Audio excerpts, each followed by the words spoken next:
What's up, everybody? Welcome to Make Things Tiny. My name is Mick. So if you saw my most recent video on tiny house communities in Virginia, then you know that I'm currently researching more states in the Northeast and the East Coast region to see what the options are for going tiny and if there are tiny house communities in those states. So today I'm actually going to talk about tiny house communities in New York. This is a great video for those of you who live in New York and don't want to leave the state. For those of you who live in the states surrounding New York, then you potentially would be interested in moving to New York if there's an option there for you. So if you're new to the channel, make sure you subscribe and let's jump into it. Let's learn about tiny house communities in New York. All right, welcome back to the channel. So today we're talking about tiny house communities in New York. Now, New York is a fantastic state. I've been there multiple times. It's a really great location just for a lot of different reasons, but we're going to talk specifically about tiny house communities in New York and why New York would be a good option for you if you're looking to go tiny and move into a community.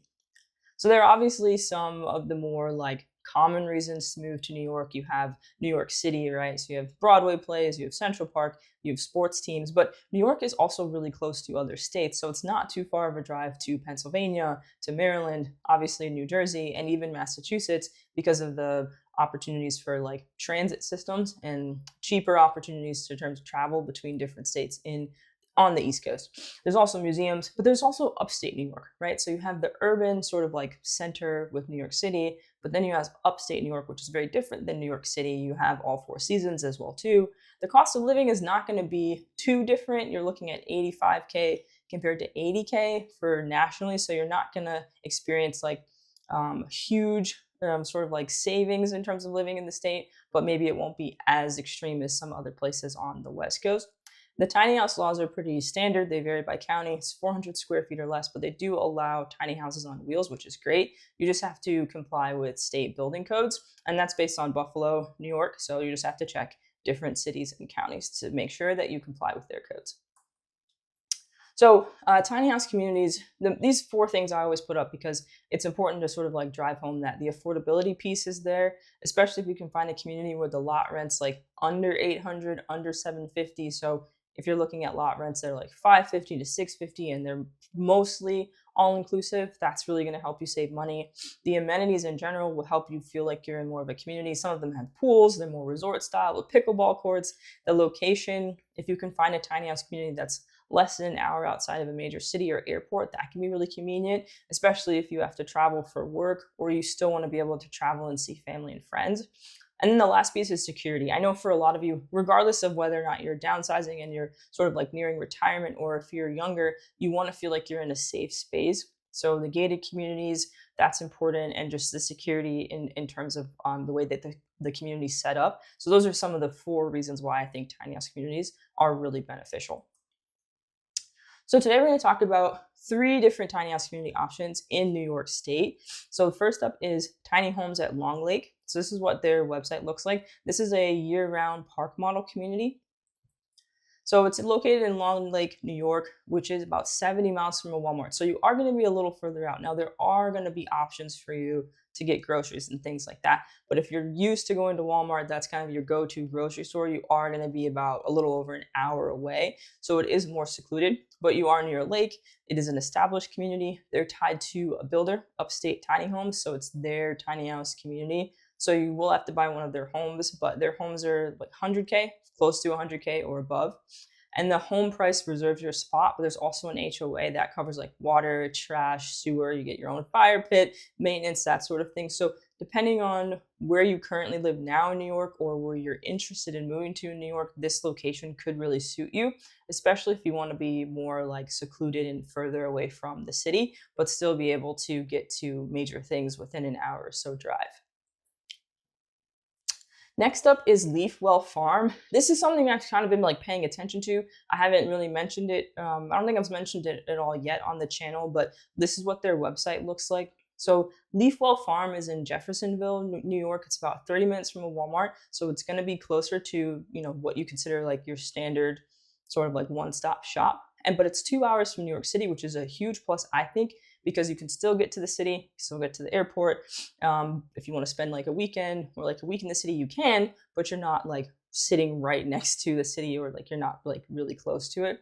But it's a little different of a model. So it's a co-living community. It's brand new. It's literally opening in April, which is the time this video is recorded, April 2025. They have daily, weekly, nightly, monthly, or you can be there for a year. Currently, their rate right now is $99 a night. So that's their current promotion. They've got Wi-Fi, walking trails, farming. This is a picture of what one of the tiny homes looks like on the interior. So it's a really cool setup, I think. And they're kind of sort of part of this newer wave of tiny house communities that focus more on more like remote people who work from home, more like nomadic living. So you want to be further outside, but maybe you don't want to stay in this same community for 3 or 4 or 5 years. So it's a good option for those of you that want to be in New York outside of the city, but in like this sort of like co-living community space where you're connected to nature. You have access to good Wi-Fi for those of you that work from home, walking trails. They're pet friendly, so definitely check this out if you're interested in this sort of style of a tiny house community. Next up is Seneca Lake. So this is what their website looks like. So this is a little bit different of a model. So I'm showing you 3 very different types of communities for this particular video, but this is just what's available in New York. So this is what their website looks like. Again, something that's on a lake. You've got really great access to nature. So it's called the Bourgade community. I don't know if I'm pronouncing that right, but it's Seneca Lake's first small home sort of like living community. So the homes aren't going to be as tiny as what you're used to and what we're used to talking about on the channel. So they're not 400 square feet, they're 600 square feet or more, but they're 10 minutes from a Walmart, which is the closest of the 3. They're on Seneca Lake, which looks beautiful. And it's a rental situation. So it gives you the opportunity to move into a tiny house and stay in it long term. Right now they have 4 houses available, but there's more than 4 in the community.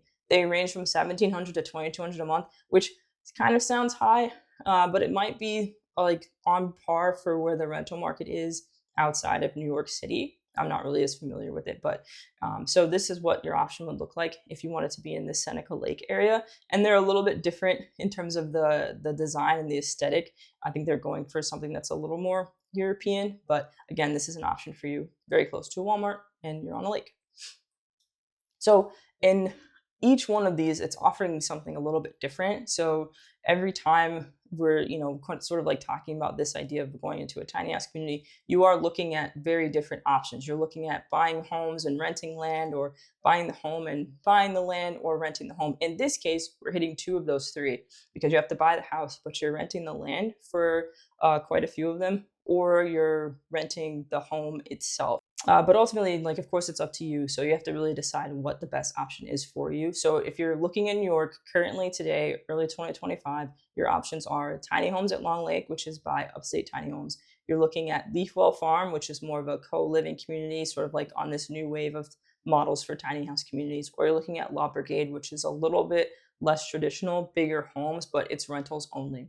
So what do you think? Would you live in either of these options? Which one stands out to you the most? There's links to all of them in the video description, so make sure you check it out. I'll just keep looking up different states. I know that someone mentioned Connecticut, so I'll do some research and see if I can find anything in Connecticut. But in general, I think this presents you with at least 3 options. For those of you who maybe thought there was nothing in New York, there are things there.